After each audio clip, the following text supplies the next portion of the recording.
ಆಗಷ್ಟೇ ಥಿಯೇಟರಿಗೆ ಹೋಗ್ಬಿಟ್ಟು ಮೂವಿ ನೋಡೋಕ್ಕೆ ಶುರು ಮಾಡಿದಾಗ ಗ್ರಾಮ ದೇವತೆ, ನಾಗದೇವತೆ ಇಂಥ ಮೂವಿಗಳು ತುಂಬ ಇನ್ಸ್ಪೈರ್ ಮಾಡಿದ್ವು. ಆಮೇಲೆ ಆ್ಯಕ್ಟಿಂಗನ್ನು ಪ್ರೊಫೆಷ್ನಲ್ ತಗೊಂಡ ಮೇಲೆ ಎಲ್ಲ ಫಾರ್ಮಲ್ಲಿ ಎಲ್ಲ ರೀತಿಯಲ್ಲಿ ನಾವು ಆ್ಯಕ್ಟಿಂಗ್ ಮಾಡಿದ್ವಿ. ಆದರೆ ಭಕ್ತಿ ಪ್ರಧಾನವಾದಂಥ ಒಂದು ಚಿತ್ರದಲ್ಲಿ ಇದುವರೆಗೆ ಕಾಣಿಸ್ಕೊಂಡಿರಲಿಲ್ಲ.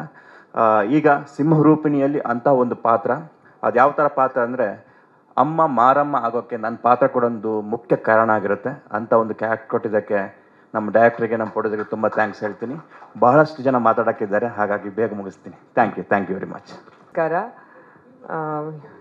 ದಿವ್ಯಾ ಮೇಡಮ್ ಹೇಳಿದ ಹಾಗೆ ಈ ವೇದಿಕೆ ಮೇಲೆ ಎಷ್ಟೋ ಕಾರ್ಯಕ್ರಮಗಳು ನಿರೂಪಣೆ ಮಾಡಿದ್ದೀನಿ, ಆದರೆ ಇವತ್ತು ಸ್ವಲ್ಪ ಕಾನ್ಷಿಯಸ್ ಆಗ್ತಿದ್ದೀನಿ, ಯಾಕಂದರೆ ನಿಮ್ಮೆಲ್ಲರ ಮುಂದೆ ಕಲಾವಿದೆಯಾಗಿ ನಿಂತಿದ್ದೀನಿ. ಇವತ್ತು ನಾನು ಜೀವನದಲ್ಲಿ ಏನೇ ಆಗಿದ್ರು ಅದು ಮಾಧ್ಯಮದಿಂದಾನೆ. ಯಾವತ್ತೂ ಯಾರೇ ಕೇಳಿದ್ರು ಫಸ್ಟ್ ನಾನು ಅಂಕಿತಾ ಜರ್ನಲಿಸ್ಟ್ ಅಂತಲೇ ಶುರು ಮಾಡೋದು. ಇನ್ನು ನನ್ನ ಪಾತ್ರದ ಬಗ್ಗೆ ಹೇಳ್ಬಿಡ್ತೀನಿ. ಸರ್ ಹೇಳ್ದಂಗೆ ತುಂಬ ದೊಡ್ಡ ಲಿಸ್ಟ್ ಇದೆ ಆರ್ಟಿಸ್ಟ್ದು. ನಾನು ಇದರಲ್ಲಿ ಗೌಡ್ರ ಮಗಳು ಪಾತ್ರ, ಹಳ್ಳಿ ಹುಡುಗಿ, ತುಂಬ ಸಾಫ್ಟ್ ಸಿಂಧು ಅನ್ನುವಂಥ ಪಾತ್ರ ನಿಭಾಯಿಸಿದ್ದೀನಿ. ಬಹಳ ಮೃದುವಾದ ಒಂದು ಸ್ವಭಾವದ ಹುಡುಗಿ. ದಿನೇಶ್ ಮಂಗಳೂರು ಸರ್ ನನ್ನ ತಂದೆ ಪಾತ್ರ ನಿಭಾಯಿಸಿದ್ದಾರೆ. 3 ಟೈಮ್ ಲೈನ್ ಬರುತ್ತೆ ಸಿನಿಮಾದಲ್ಲಿ.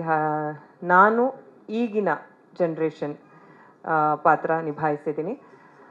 ಹಾಗೆ ಇದು ಒಂದು ಕ್ಲೀನ್ ಸಿನಿಮಾ, ನೀಟ್ ಸಿನಿಮಾ.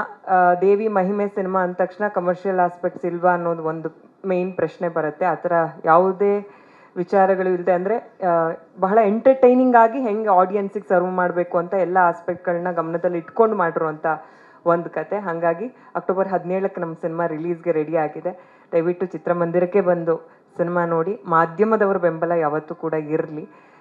ನೀವು ನೋಡಿ ನಿಮಗೇನು ಅನ್ನಿಸ್ತು ಅನ್ನೋದನ್ನು ನೀವು ಬರೆದಾಗ ಒಂದಷ್ಟು ಜನರಿಗೆ ಬೆಂಬಲ ಆಗುತ್ತೆ. Thank you so much. Thank you.